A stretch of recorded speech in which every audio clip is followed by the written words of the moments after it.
In the history of human thought, there exist texts whose power lies not only in their content, but in their very destiny. They challenge established perceptions, open doors to other dimensions of reality, and therefore often evoke resistance. One such text is Charles Haanel's The Master Key System. First published in 1912, this work became a cornerstone for an entire generation of thinkers, entrepreneurs, and spiritual seekers. Its influence extends from Napoleon Hill, author of the legendary book Think and Grow Rich, to Earl Nightingale, whose audio programs inspired millions, and even to Oprah Winfrey, who publicly acknowledged its significance to her success. However, this book is remarkable not only for the scale of its influence. In 1933, amidst the Great Depression, when hope seemed a luxury and the economic system crumbled, copies of the Master Key System were withdrawn from circulation. This was not an act of censorship in the conventional sense, but rather an unspoken acknowledgement that the ideas set forth by Haanel possessed such power that they could alter individual and consequently collective consciousness, offering a path to prosperity and self-realization amidst widespread despair. This quiet yet resolute action speaks volumes that the true power of transformation resides not in economic or political systems, but deep within each individual, and that certain knowledge, once attained, can become too influential. Who then was this man, Charles Francis Haanel, whose words continue to resonate with such force decades later? He was born in 1866 in St. Louis, Missouri, during an era of rapid industrial growth and unprecedented opportunities. His childhood and youth coincided with a time when the American dream not only existed, but was actively being realized by thousands of enterprising individuals. Haanel was no armchair thinker or detached philosopher. He was a man of action, an entrepreneur to the core, who himself journeyed from humble beginnings to the pinnacle of the business world. His biography is a classic American success story. He began his career at a young age, working in various positions, gaining experience and understanding the mechanisms of business. His keen intellect, intuition, and extraordinary diligence allowed him to rise quickly through the ranks. He subsequently founded and headed several companies, the most renowned of which was the Continental Commercial Company. This was not merely a firm, but a veritable business empire, engaged in a wide range of activities, from mining to manufacturing and real estate. Haanel became one of the most influential industrialists of his time, a man whose name was associated with success and prosperity. Yet unlike many of his contemporaries, Charles Haanel did not confine himself solely to the material world. He was profoundly convinced that success in business and in life generally was rooted in an understanding of certain universal principles. He studied philosophy, metaphysics, and psychology, seeking to discover the common laws governing both the external world and man's inner realm. His observations and research led him to create a unique system, which he had not initially planned to publish as a book. The Master Key System first saw the light of day in 1912 as a 24-week mail-order course. This format was chosen not by chance. It allowed students to gradually assimilate the material, perform practical exercises, and step-by-step apply the acquired knowledge in their lives. Among his first clients were not merely ordinary individuals, but influential industrialists, bankers, politicians, and entrepreneurs who sought new methods for increasing efficiency, solving complex problems, and achieving higher levels of success. They understood that behind material achievements lay immaterial principles, and Haanel offered them the key to these principles. He was a practitioner who shared not theory but proven methods that had led him to prodigious results. It is this fusion of practical experience and profound philosophical understanding that renders the Master Key System so unique. Haanel did not merely teach how to earn money or achieve goals, he taught how to consciously govern one's life, utilizing the universal laws of mind and the universe. He invited his students to transcend ordinary perception and realize their true nature. The 13th lesson of the Master Key System is dedicated to one of the most profound and, perhaps most paradoxical ideas: the power of those whom society often labels as dreamers. Haanel overturns the conventional understanding of this word. In ordinary consciousness, a dreamer is one who dwells in the clouds, who is unsuited to reality, who flees from harsh actuality into a world of reverie. But for Haanel, dreamers are entirely different beings. He asserts that dreamers are not those who flee from reality, but those who perceive reality before others. They are seers, pioneers of consciousness, capable of perceiving that which remains invisible or unthinkable to the majority. Why then do they perceive reality sooner? Because they have recognized themselves as a part of the whole, identical to the whole. This is not merely a metaphor. It is a fundamental assertion about the nature of being and man's place within it. Haanel writes, most people mistake their personality for the entire world. This is akin to considering a drop as the ocean without the ocean itself. Within these words lies the essence of his teaching in the 13th lesson. He urges us to transcend the confines of the limited ego, beyond the individual drop, and to realize ourselves as the ocean. The principal exercise Haanel offers in this lesson is rooted in the deepest spiritual traditions. He proposes that we recognize and deeply feel the truth expressed by Jesus Christ in the Gospel of John, chapter 10, verse 30. I and my Father are one.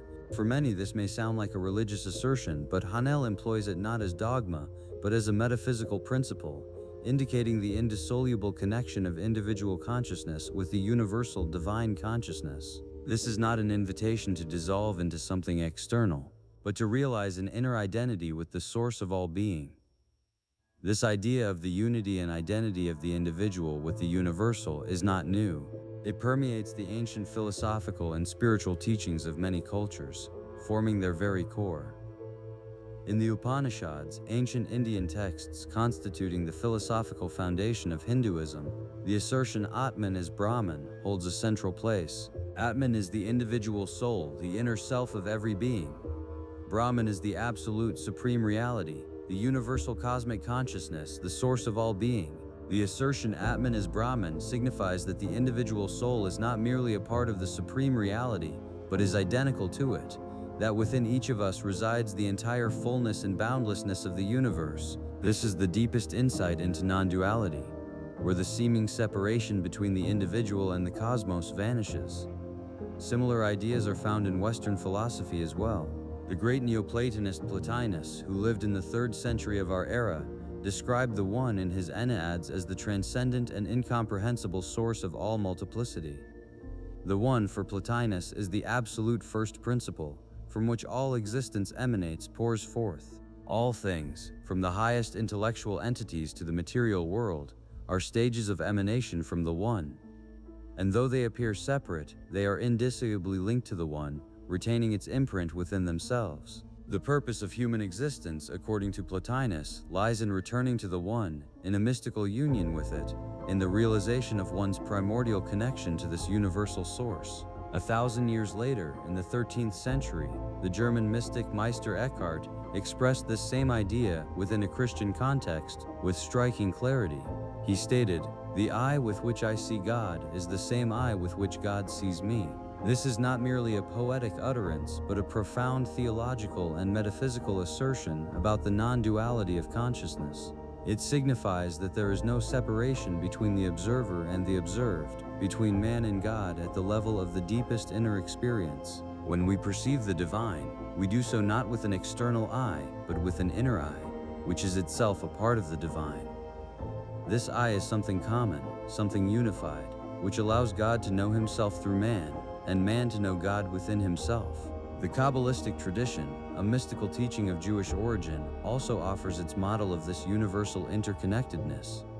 At its core lies the concept of Ein Sof, the boundless light, the incomprehensible and infinite divine essence that precedes all creation.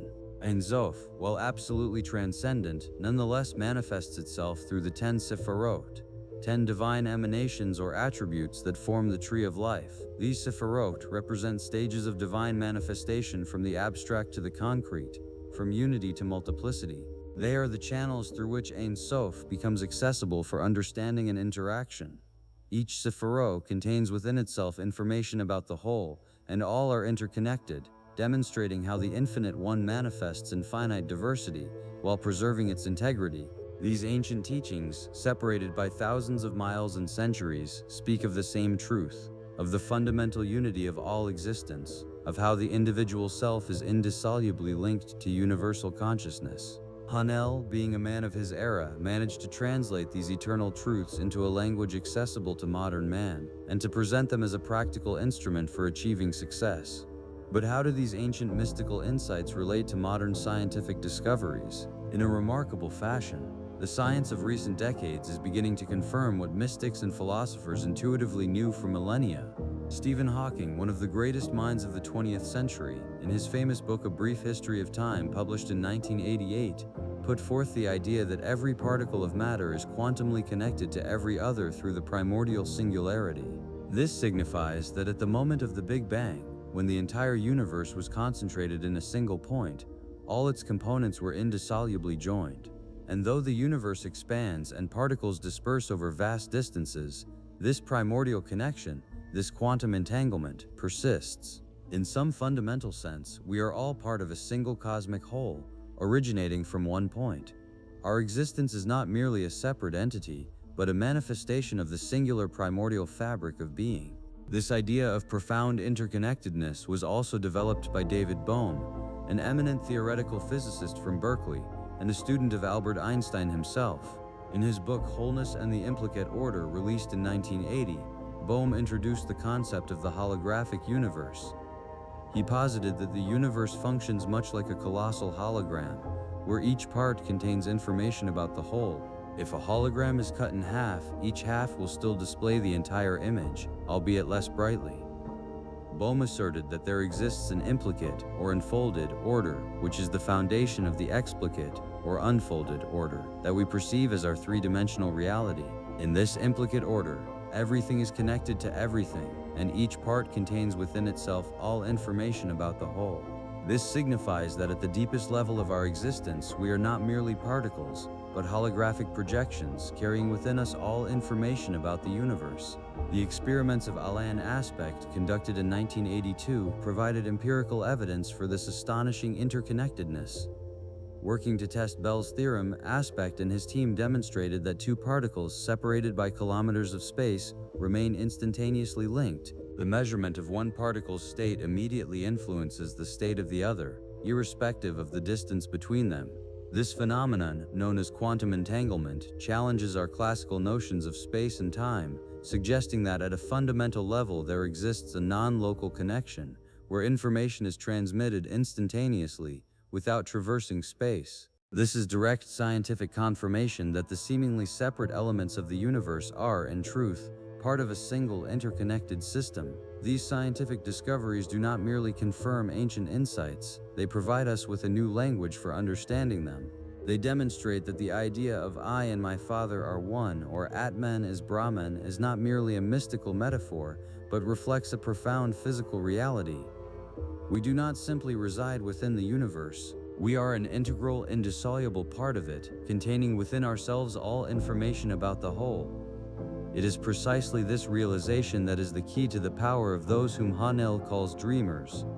They do not merely dream of a better future. They perceive it, because their consciousness has expanded beyond the narrow confines of the ego. They have realized their identity with the whole, and this identity grants them access to the boundless potential of the universe. They do not await reality's alteration to conform to their dreams. They understand that their dreams are already a part of reality, manifested on a deeper level. The practice of the 13th lesson, as proposed by Haanel, calls us to daily contemplation of this fact. He invites us to ponder, every atom of your body was forged in a star. Indeed, the elements that compose your body, carbon, oxygen, iron, were formed in the furnaces of ancient stars that exploded billions of years ago, scattering their particles across the cosmos. Your water is older than the sun. It existed in the protoplanetary disk from which our solar system formed. Your nitrogen came from supernovae, the same cosmic furnaces as other elements. You are not merely a part of the universe. You are the universe, conscious of itself. This is not a poetic metaphor, but a scientific and spiritual fact. Every breath, every heartbeat, every thought, these are manifestations of a cosmic process.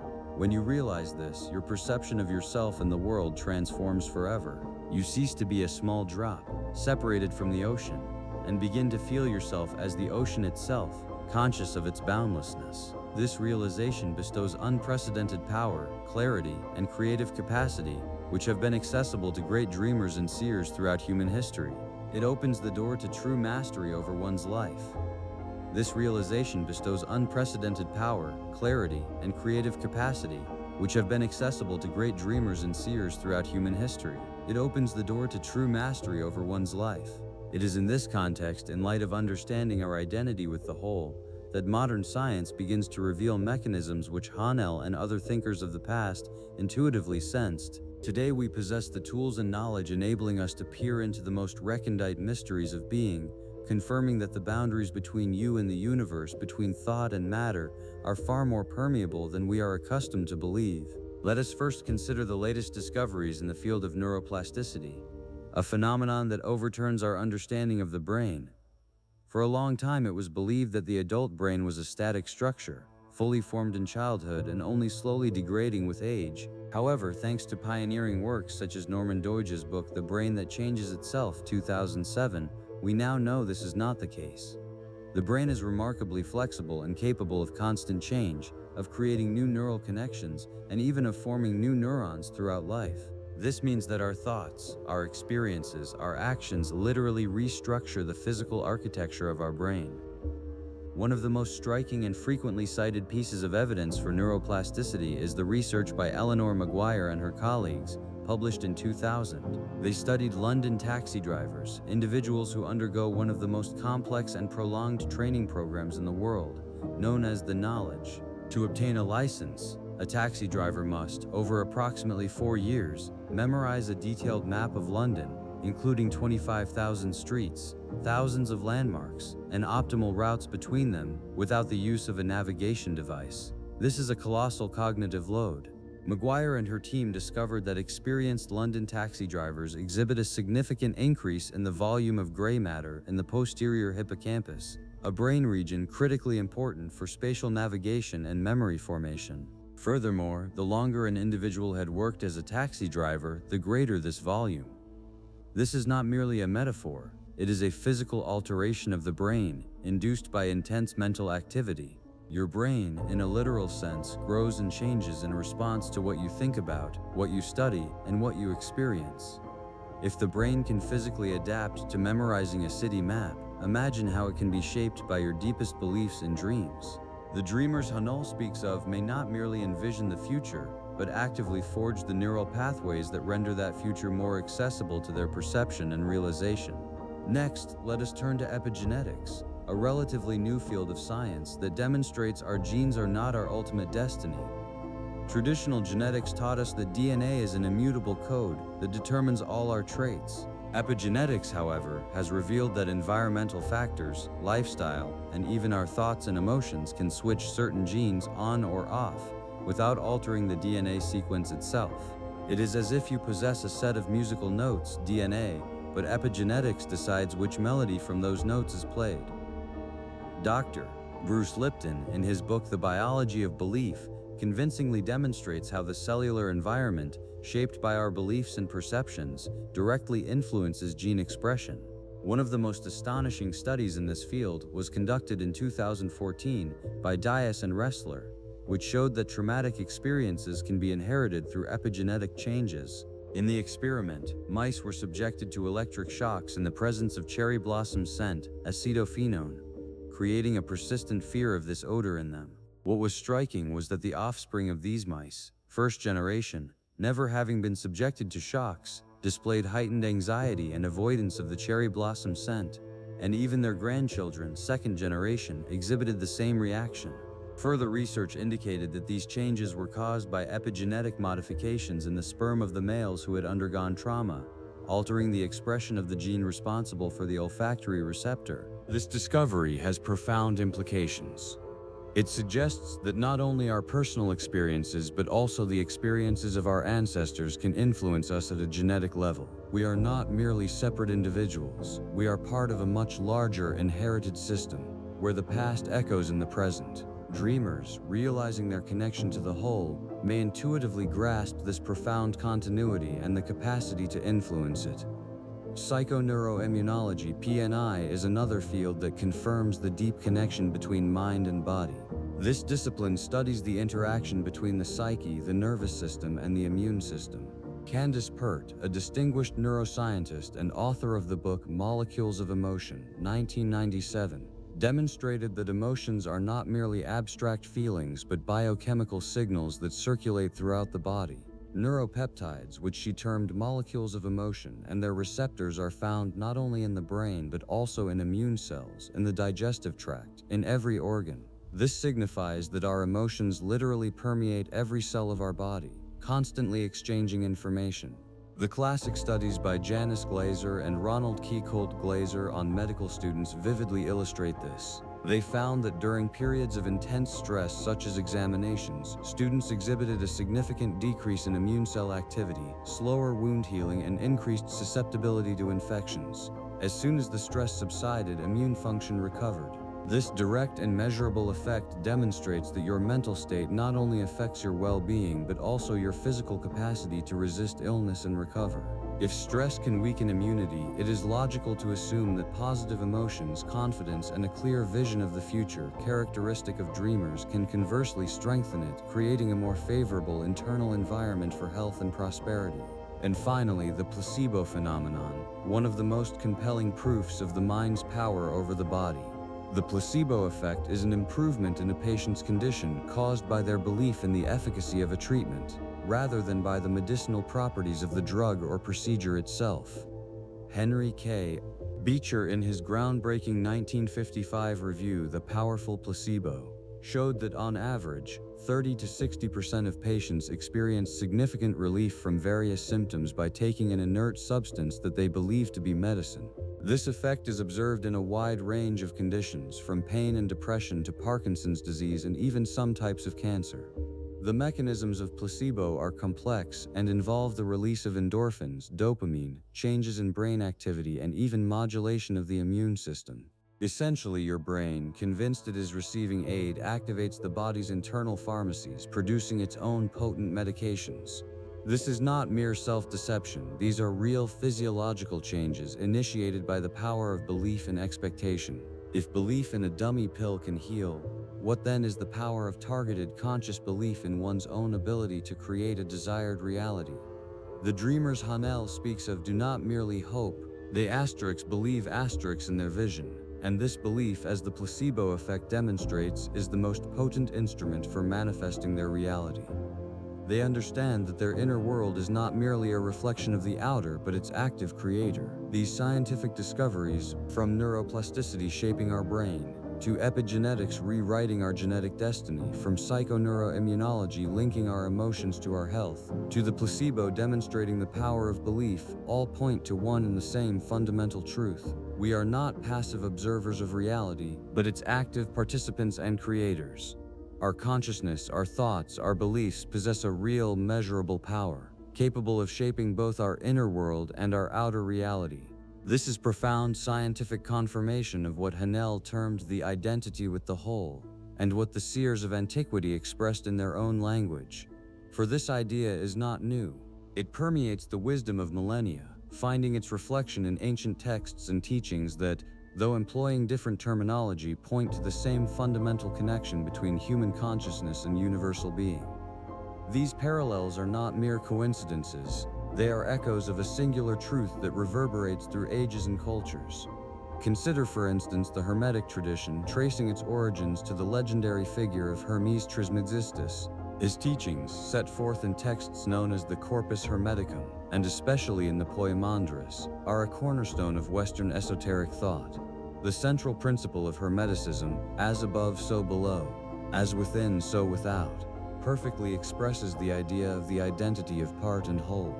In the Poimandres, the divine mind, or nous, reveals itself to Hermes, demonstrating that man is a microcosm, a reflection of the macrocosm, and that within him lies a spark of the divine mind, capable of co-creation.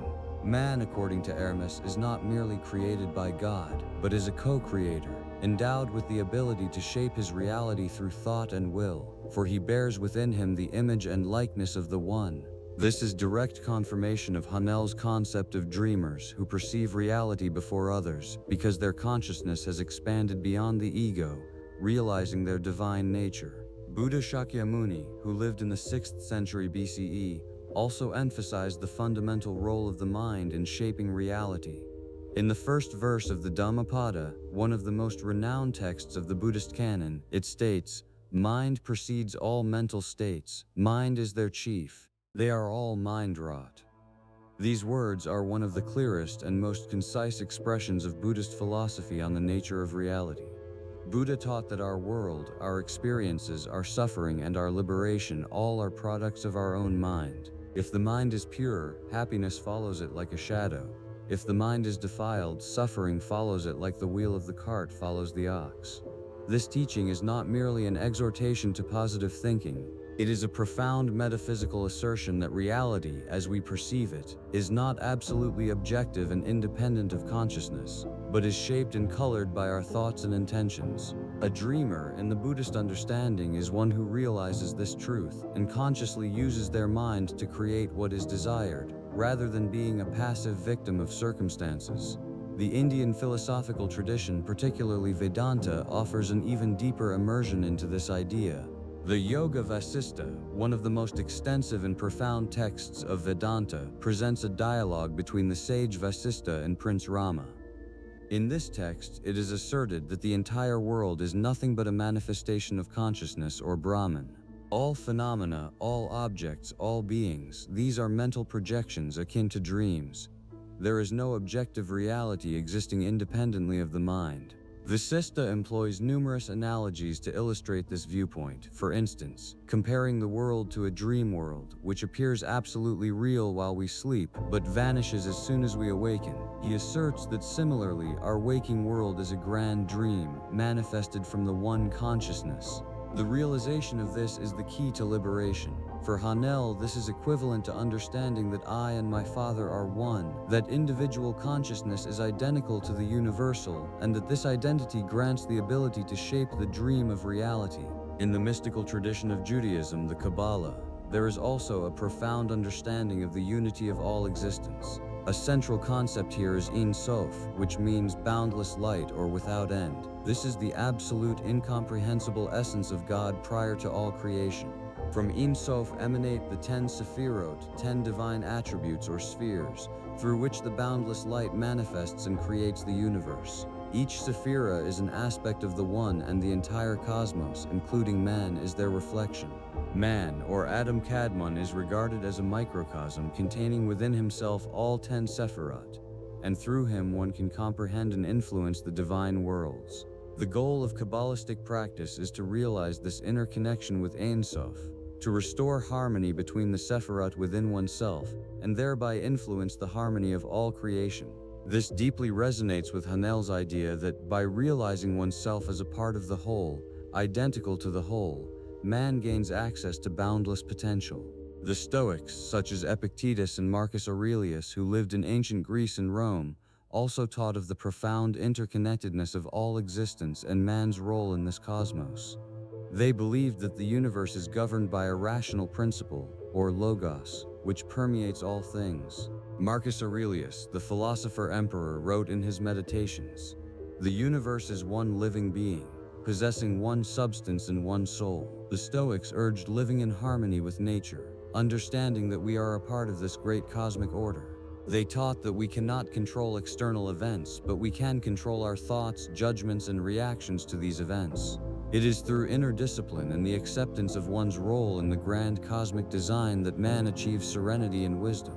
This philosophy emphasizes that true power and freedom lie in the realization of one's connection to the whole and in aligning one's will with the universal will, which is the essence of Haanel's teaching for dreamers. Finally, Zen Buddhism, brought to China by Bodhidharma in the 5th century of our era, offers its unique path to the realization of unity. Zen emphasizes direct, intuitive apprehension of truth rather than its intellectual comprehension. A central concept of Zen is Buddha nature, which is inherent in every being and is identical to absolute reality. The aim of Zen practice, especially Zazen meditation, is to see one's own nature, that is, to realize this inner Buddha nature, which is the One. Bodhidharma taught that enlightenment is not something to be acquired from without. It already resides within us. This is a profound understanding that the individual self is not separate from the universal, but is its integral part, conscious of itself. A dreamer in Zen is one who, through direct experience, realizes their identity with the whole and acts from this state of profound wisdom and clarity. All these ancient teachings, from Hermeticism to Zen, from Vedanta to Kabbalah, despite their cultural and historical differences, converge on one point. A deep understanding of the nature of reality demands the realization of the indissoluble connection between individual consciousness and universal being. They all indicate that man is not an isolated entity, but a part of the whole that contains within itself all information about the whole. This is precisely the truth that Charles Haanel sought to convey in the 13th lesson of the Master Key system, offering modern man a path to unlock his boundless potential. It is precisely this profound understanding, this capacity to perceive reality before others, by realizing one's identity with the whole, that distinguishes those whom Haanel calls dreamers. Their stories are not merely biographies of successful individuals. They are living testaments to how the principles set forth in the Master Key system can be applied to achieve outstanding results in the most diverse fields. These individuals did not merely believe in their dreams. They knew that their dreams were already a part of reality, awaiting their manifestation. One of the most striking examples of such a dreamer who not only realized this truth but also helped millions of others to comprehend it is Earl Nightingale. In 1956, Nightingale, then a little-known radio announcer, recorded a short speech titled "The Strangest Secret." This recording, initially intended for a small group of his employees, became a sensation.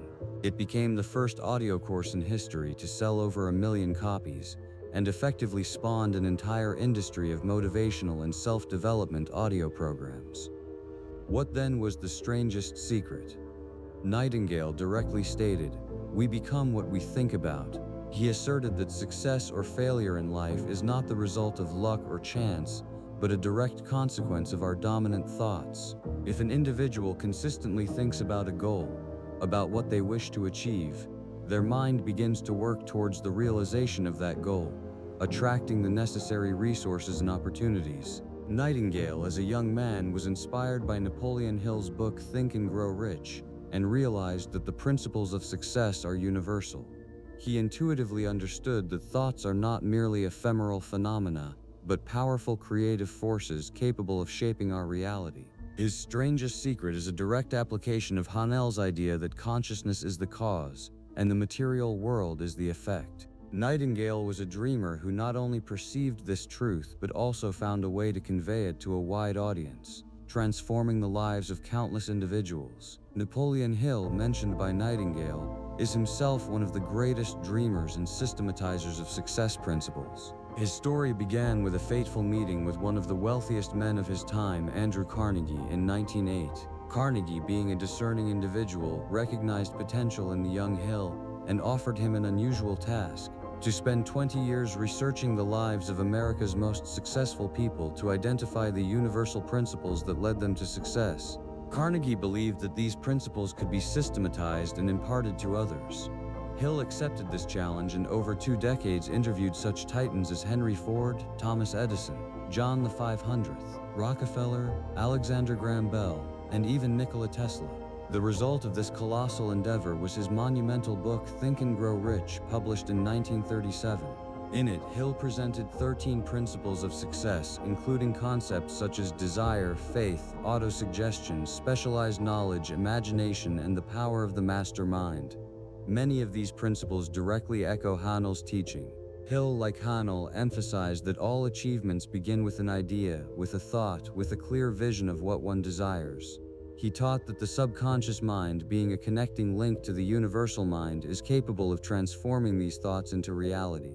Napoleon Hill was a dreamer who not only dreamed but also methodically investigated how other dreamers manifested their visions and then imparted this knowledge to the world. Let us now transport ourselves to a more modern era and turn to Steve Jobs, one of the most influential visionaries of our time. While Jobs was not a direct follower of Haanel in the sense that Nightingale or Hill were, his approach to life and innovation deeply resonates with the idea of a dreamer who realizes his identity with the whole and is capable of perceiving connections invisible to others. In his famous commencement address at Stanford University in 2005, Jobs spoke of connecting the dots backward. He He spoke of how, after dropping out of college, he serendipitously attended calligraphy courses which at the time seemed utterly useless to him. However, 10 years later, when he was designing the first Macintosh, it was precisely this knowledge of typography, of the beauty of fonts, that enabled him to create a computer with magnificent graphics that changed the world. Jobs explained, "You can't connect the dots looking forward, you can only connect them looking backward. So you have to trust that the dots will somehow connect in your future. You have to trust in something, your character, destiny, life, karma, whatever." This faith in an unseen order, in the notion that seemingly disparate events will ultimately coalesce into a meaningful picture, is the quintessence of a dreamer's mindset. Jobs intuitively understood that his individual path was part of a larger, unseen design, and that by trusting this process, he could create the future. His ability to connect the dots is a form of seeing the whole, where every fragment of experience, every seemingly random detail has its place in the grand design. And of course, it is impossible to speak of the influence of the master key system and similar teachings without mentioning Oprah Winfrey, one of the most influential women in the world, a media mogul and cultural icon. Oprah openly acknowledges that her success is not solely the result of hard work, but also a consequence of the conscious application of principles set forth in books akin to the Master Key System. She has repeatedly spoken of the power of thought, the law of attraction, and the importance of conscious intention. In 2006, Oprah dedicated an entire show to the book The Secret, which is in essence a modern retelling of ideas first systematized by Haanel. She not only recounted how these principles transformed her own life, but also inspired millions of her viewers to explore these concepts. Oprah Winfrey is living proof that a dreamer who realizes their identity with the whole can achieve incredible heights. Her story is that of an individual who, despite all difficulties and obstacles, utilized the power of her consciousness, her faith in boundless potential, and her vision of a better future to create an empire and become a voice for millions. She demonstrates that the principles set forth by Haanel over a century ago are not outdated esoteric teachings, but powerful, practically applicable instruments for shaping one's reality. These stories, from Earl Nightingale to Oprah Winfrey, are potent testimonies that Charles Haanel's ideas concerning the power of consciousness, concerning the identity of the individual with the whole, are not mere philosophical abstractions. They are practical principles that, when applied with faith and persistence, are capable of transforming life. They demonstrate that true dreamers are not those who flee from reality, but those who perceive it more deeply, sooner than others, and possess the power to shape it in accordance with their highest vision. They do not merely dream of the future, they realize themselves as a part of the universe, conscious of itself, and through this realization attain mastery over their lives. These stories, from Earl Nightingale to Oprah Winfrey, are potent testimonies that Charles Haanel's ideas concerning the power of consciousness, concerning the identity of the individual with the whole, are not mere philosophical abstractions. They are practical principles that, when applied with faith and persistence, are capable of transforming life. They demonstrate that true dreamers are not those who flee from reality, but those who perceive it more deeply, sooner than others, and possess the power to shape it in accordance with their highest vision. They do not merely dream of the future. They realize themselves as a part of the universe, conscious of itself, and through this realization attain mastery over their lives. This principle, underlying Haanel's 13th lesson, permeates not only success stories but is also concealed within the very fabric of modern culture, psychology, and even science, often unconsciously. It manifests in those moments when an individual transcends the ordinary perception of self as a separate, limited entity and connects with something greater. In the depths of Carl Gustav Jung's analytical psychology, we find the concept of individuation, the process of becoming a whole, integrated personality that recognizes and assimilates the unconscious aspects of itself. Jung spoke of the collective unconscious, a repository of archetypes and universal symbols common to all humanity, connecting each individual to the general flow of life. This is nothing less than psychological confirmation of Haanel's idea that I and my Father are one, that our individual psyche is identical to the whole, merely manifesting in a unique form. Individuation is a path to the realization of this primordial wholeness, to the unlocking of inner potential, which is in essence the potential of all being. Abraham Maslow, one of the fathers of humanistic psychology, described peak experiences, moments of profound joy, ecstasy, awe, and unity, when an individual feels completely integrated with the world, losing the sensation of separateness. In such moments, anxiety, fear, and egoistic desires vanish, giving way to a feeling of boundless love, harmony, and belonging. These are moments when an individual intuitively realizes their identity with the whole, experiencing a surge of energy and meaning that transforms their perception of reality. Maslow considered these experiences key to self-actualization, the highest stage of personal development when an individual realizes their full potential.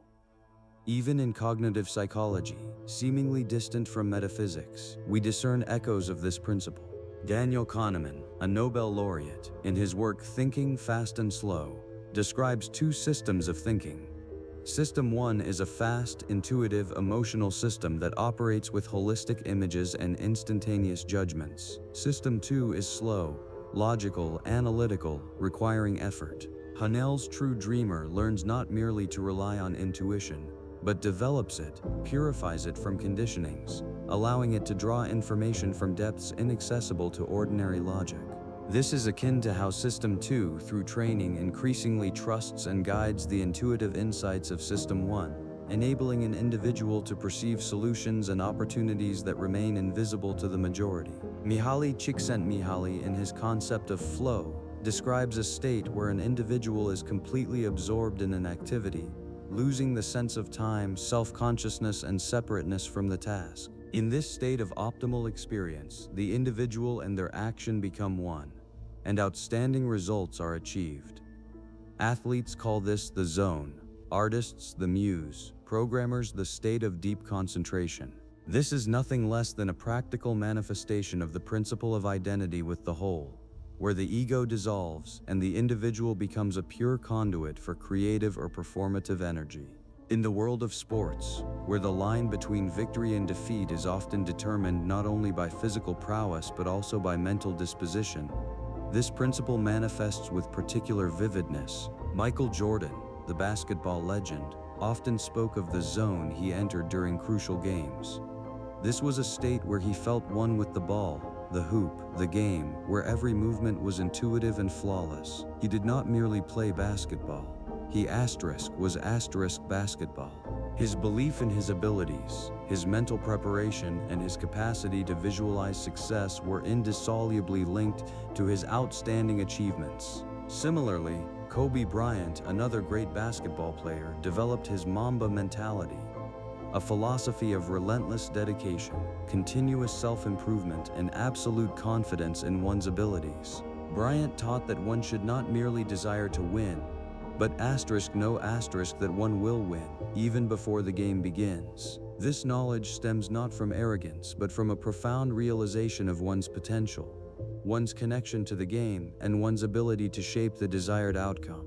He saw himself as part of the whole, part of the history of basketball, and acted from this state of identity. In the realm of business, where innovation and foresight define success, the principle of the dreamer, who realizes himself as part of the whole, also finds its application.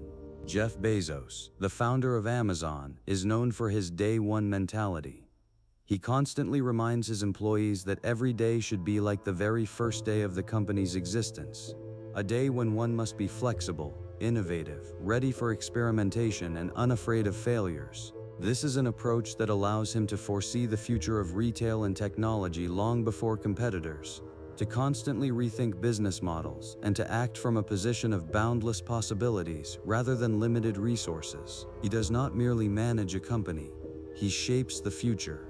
Elon Musk, the man who dares to dream of colonizing Mars and creating a global satellite internet network, is a vivid example of a dreamer in action.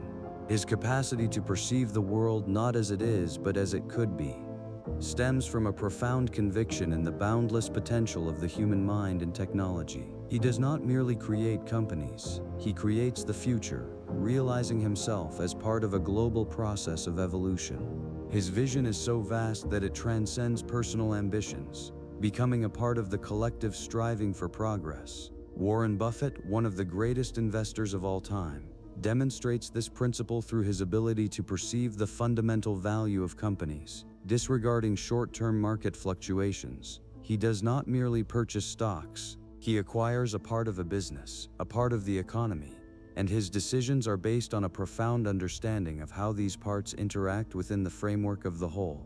His capacity to perceive reality before others lies in his patience, his commitment to a long-term vision, and his ability to discern the true nature of things, rather than their superficial manifestations. However, like any potent principle, the idea of the individual's identity with the whole can be distorted and misunderstood, leading to dangers that distance one from true mastery. One such danger is naive positivism, the conviction that it is sufficient merely to wish for something for it to materialize, without any effort, action, or understanding of the underlying laws. This transforms a profound teaching into a superficial formula, where personal responsibility is replaced by passive expectation of a miracle. Closely related to this is so-called magical thinking, the belief that thoughts alone, without any causal mechanism, can directly influence external reality. Haanel never advocated for the denial of the physical world, or for inaction. On the contrary, he emphasized that consciousness is the asterisk cause asterisk, and the physical world is the asterisk effect asterisk, and that for the manifestation of the desired, not only thought but also concerted action based upon that thought is necessary. The absence of this understanding can lead to disappointment and a sense of powerlessness when expectations are unmet. Another danger is the denial of reality. This occurs when an individual, attempting to apply the principle, ignores or actively denies existing problems, difficulties, or negative circumstances, believing that negative thoughts will attract negativity. Such a stance can lead to avoidance of responsibility, an inability to adequately respond to challenges, and even self-destructive behavior. True realization of one's identity with the whole signifies the acceptance of all reality, including its shadow aspects, and working with it from a position of strength and wisdom rather than flight. Finally, there is the risk of toxic spirituality, when profound spiritual concepts are employed to justify selfishness, avoid emotional pain, condemn others, or create a false sense of superiority. The idea of I and my Father are one, as interpreted by Haanel, is a call to humility before the grandeur of the universe and to the realization of one's role as its part, rather than to the inflation of one's own ego. It is about unity, not domination.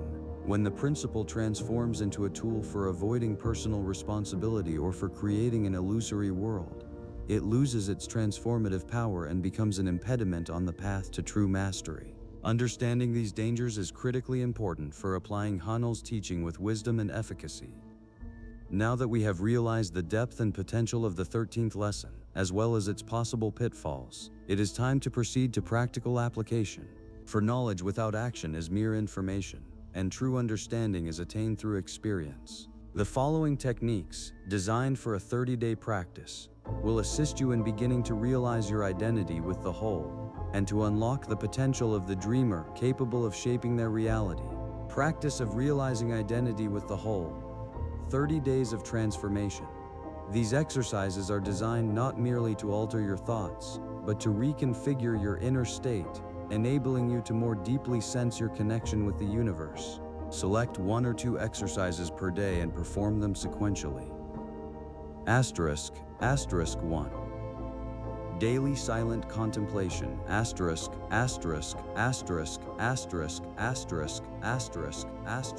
What to do? Find a quiet place where you will not be disturbed. Sit comfortably, close your eyes, take several deep breaths to relax.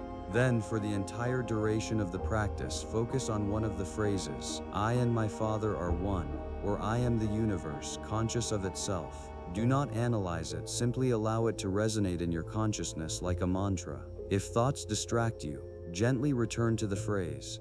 The goal is not to clear the mind of thoughts, but to observe them from the outside, without engagement, and to return to your mantra. Imagine that you are the boundless space in which all thoughts arise and vanish. Asterisk. How many minutes per day? 10 to 15 minutes. Asterisk, asterisk, asterisk. By what day to begin feeling the effect? The first 3 to 5 days, you will feel more calm and mental clarity. By the 7th to 10th day, profound insights or a sense of inner connection that was previously unavailable may emerge. By the end of the 30-day cycle, you will notice a sustained feeling of inner peace and awareness that will accompany you throughout the day. Asterisk, asterisk 2. Focused visualization of the desired future. Asterisk, asterisk, asterisk, asterisk, asterisk. What to do? Choose one specific goal or desired state that you wish to manifest in your life. This could be anything, from improved health to professional success or harmonious relationships. Sit or lie down in a comfortable position. Close your eyes and deeply relax. Then begin to visualize your goal as if it has already been achieved. Use all your senses. What do you see, hear, feel, touch, even taste in this desired future? Feel the emotions you would experience if your goal were already realized. Imagine yourself not merely an observer, but an active participant in this reality, realizing that you, as a part of the whole, possess the power to shape this reality. Asterisk, asterisk, asterisk. How many minutes per day? 5 to 10 minutes. Asterisk, asterisk, asterisk. By what day to begin feeling the effect? By the 5th to 7th day, you will notice an increase in motivation and clarity regarding the steps necessary to achieve your goal. By the 14th to 21st day, opportunities and synchronicities that will further your goal will begin to appear. By the 30th day, you will observe tangible shifts and perhaps a partial or complete realization of your goal. Asterisk, asterisk 3. Powerful I am affirmations. Asterisk, asterisk, asterisk, asterisk, asterisk, asterisk. What to do? Create 3 to 5 powerful affirmations beginning with I am that reflect your realization of identity with the whole and desired qualities. For example, I am boundless potential manifesting in my life. I am the source of abundance and joy. I am wholeness, harmony, and love. I am the universe, conscious of itself and creating its reality. Repeat these affirmations aloud or silently with deep conviction and feeling. Feel each word permeate every cell of your being. You may repeat them before a mirror, looking into your own eyes to amplify the effect. Asterisk, asterisk, asterisk. How many minutes per day? 5 minutes several times a day, morning, afternoon, evening. Asterisk, asterisk, asterisk. By what day to begin feeling the effect? As early as the 3rd to 7th day, you will notice a change in your inner dialogue and self-perception. By the 10th to 14th day, self-confidence and belief in your abilities will increase. By the 21st day, you will find that old limiting beliefs are weakening, giving way to new, expanding possibilities. Asterisk, asterisk 4. Journaling awareness and synchronicity. Asterisk, asterisk, asterisk, asterisk, asterisk. What to do? Daily set aside time to record your thoughts, feelings, insights, and any coincidences or synchronicities you noticed during the day. Ask yourself, in what moments did I feel myself a part of something greater? What thoughts or actions led to unexpected results? How do today's events reflect my inner state? Reflect on how the principle of I and my Father are one manifests in your daily life. Write freely, without censorship. Asterisk, asterisk, asterisk, asterisk. How many minutes per day? 10 to 15 minutes. Asterisk, asterisk, asterisk. By what day to begin feeling the effect? By the 7th to 10th day, you will begin to notice recurring patterns and connections that previously went unobserved. By the 14th to 21st day, you will gain a deeper understanding of yourself and the world, and learn to recognize the signs and opportunities the universe sends you. Asterisk, asterisk 5. Practice of gratitude for existence. Asterisk, asterisk, asterisk, asterisk, asterisk, asterisk, asterisk. What to do? Every day, in the morning or evening, compile a list of 5 to 10 things for which you are genuinely grateful. These can be major events or the simplest things. Fresh air, a cup of coffee, a stranger's smile, but go beyond the mundane. Express gratitude for the very fact of your existence, for being a part of this incredible universe, for every atom of your body having been forged in the stars. Feel profound appreciation for this indissoluble connection. Imagine this gratitude extending outward from you, connecting you with all that exists. Asterisk, asterisk, asterisk. How many minutes per day? 5 minutes. Asterisk, asterisk, asterisk. By what day to begin feeling the effect? By the 3rd to 5th day, you will notice a significant improvement in your mood and overall emotional state. By the 7th to 10th day, your perception of the world will become more positive. You will begin to observe more good around you. By the 21st day, gratitude will become a natural part of your worldview, attracting even more positive events and opportunities into your life. Asterisk, asterisk 6. Mental rehearsal for mastery. Asterisk, asterisk, asterisk, asterisk, asterisk. What to do? Before any important event, be it a meeting, a presentation, an exam, or a challenging interaction, dedicate time to mental rehearsal. Close your eyes and in the minutest detail imagine everything unfolding perfectly. See yourself confident, competent, calm. Feel how you easily and effectively handle all tasks, how your words resonate, how you achieve the desired outcome. Imagine that you already possess all necessary qualities and resources because you are a part of the whole, and all that you need is already within you. Asterisk, asterisk, asterisk. How many minutes per day? 5 to 10 minutes, immediately before the event. Asterisk, asterisk, asterisk. By what day to begin feeling the effect? The effect is felt immediately.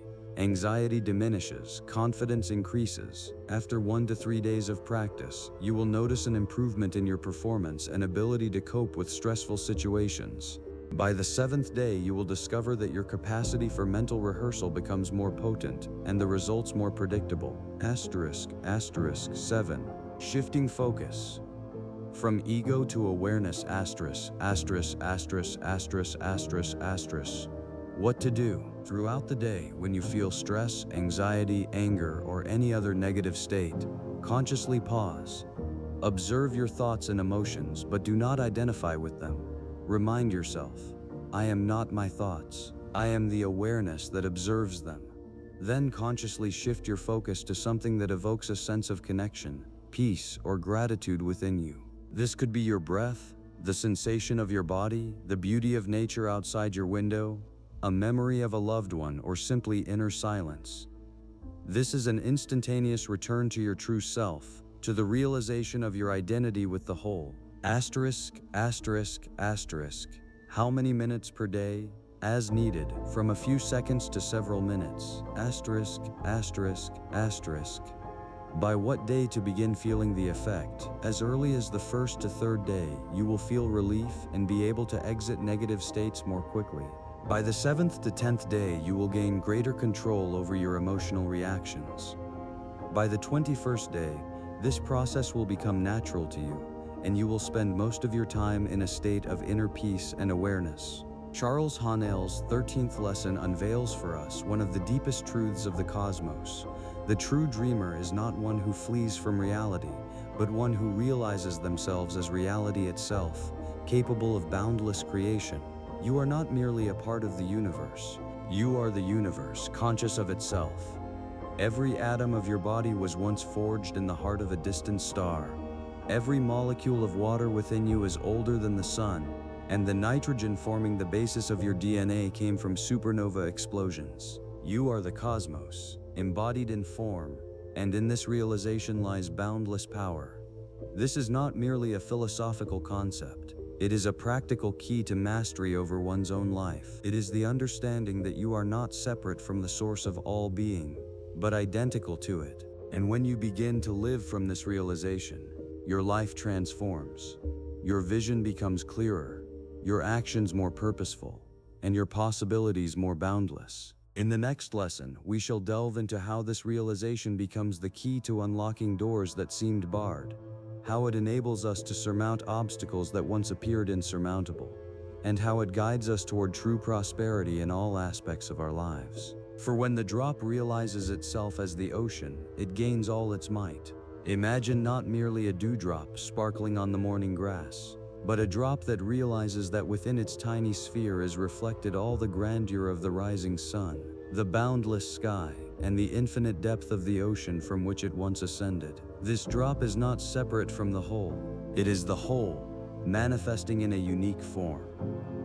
And in this realization lies not only its beauty, but also its boundless potential.